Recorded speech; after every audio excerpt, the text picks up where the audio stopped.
Assalamualaikum warahmatullahi wabarakatuh. Bagaimana kabarnya hari ini anak-anak? Semoga tetap sehat, tetap jaga ibadahnya, dan tetap semangat meskipun belajar di rumah saja. Marilah kita awali pembelajaran hari ini dengan membaca basmalah terlebih dahulu. Bismillahirrohmanirrohim. Baiklah, hari ini kita akan belajar dengan tema yang ada di sebelah ini bersama-sama.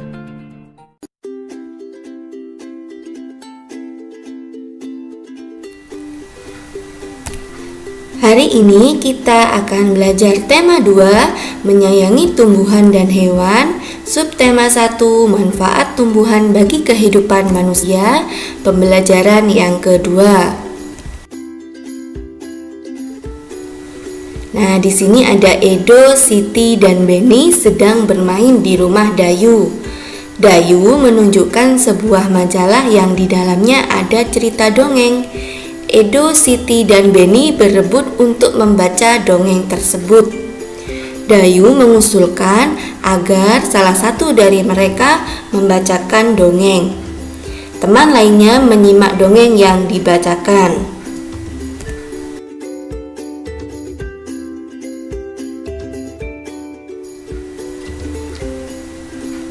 Nah, di sini ada sebuah dongeng yang berjudul Pengembara dan Sebuah Pohon. Nah, ibu guru akan membacakan sebuah dongengnya, disimak baik-baik ya. Dua orang pengembara berjalan di sepanjang jalan yang berdebu dan tandus di hari yang sangat panas. Tidak lama kemudian, mereka menemukan sebuah pohon besar. Dengan gembira, keduanya lalu berteduh dari teriknya sinar matahari. Nah, di bawah naungan daun-daun pohon besar yang lebat. Saat beristirahat, mereka melihat ke atas pohon.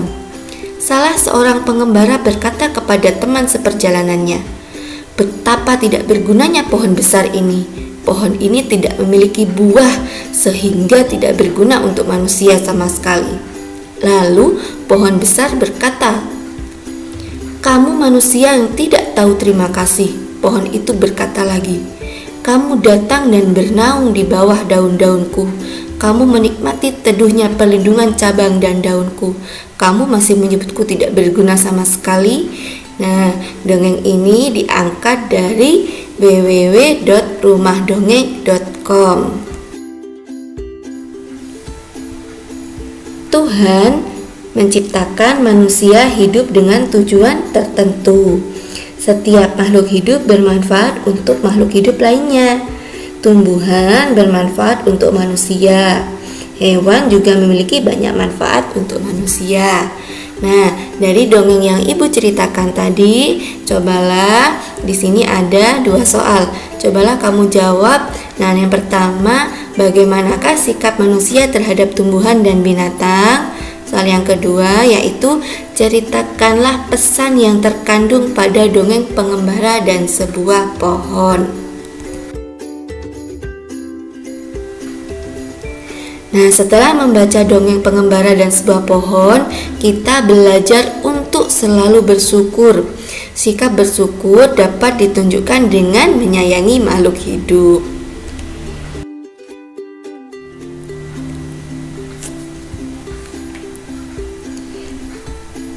Nah, setelah membaca dongeng dan pengembara tadi, coba sekarang kita simak dialog yang ada di slide. Di sini ada percakapan antara Beni, ayah Beni, dan ibu. Beni, kenapa ayah sering mengucapkan terima kasih? Berterima kasih itu termasuk orang yang selalu bersyukur, kata ayah. Lalu apa hubungannya berterima kasih dengan bersyukur ya? Ada dong, berterima kasih itu salah satu cara kita bersyukur. Orang yang selalu bersyukur adalah orang yang rendah hati. Kebalikannya, orang yang tidak bersyukur adalah orang yang sombong, kata ayah. Lalu kata Beni, apa kita juga berterima kasih kepada tumbuhan dan hewan? Bagaimana caranya? Kata ayah Beni, iya, kita juga perlu berterima kasih kepada tumbuhan dan hewan. Caranya berbeda dengan cara kita berterima kasih kepada manusia.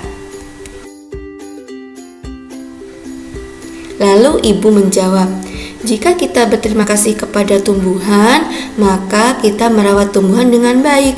Tumbuhan diberi air, pupuk, dan sinar matahari yang cukup.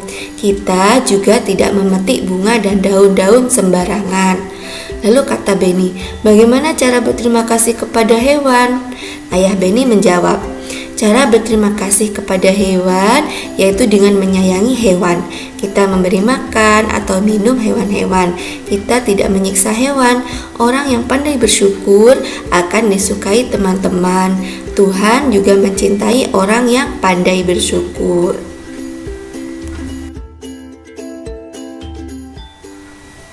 Nah, setelah membaca dialog tadi, jawablah pertanyaan yang ada di bawah ini.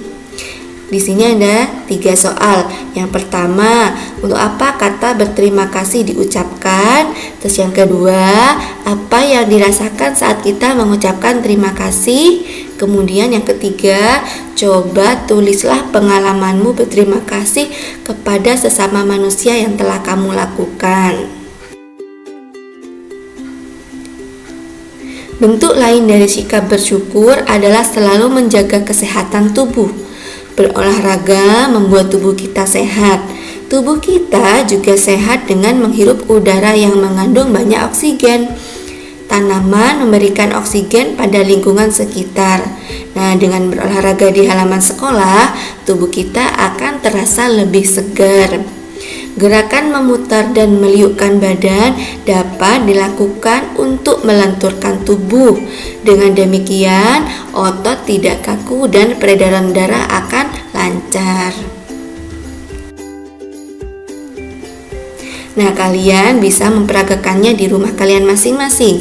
Nah, di sini ada 6 cara untuk melenturkan tubuh.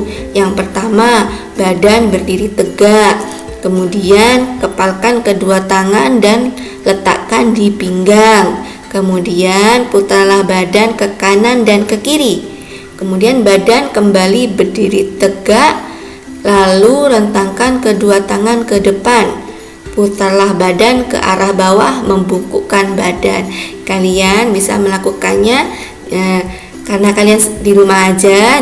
Jadi ini bisa dilakukan agar kalian tetap sehat.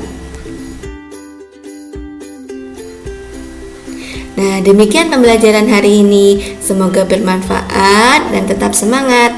Nah, wassalamualaikum warahmatullahi wabarakatuh.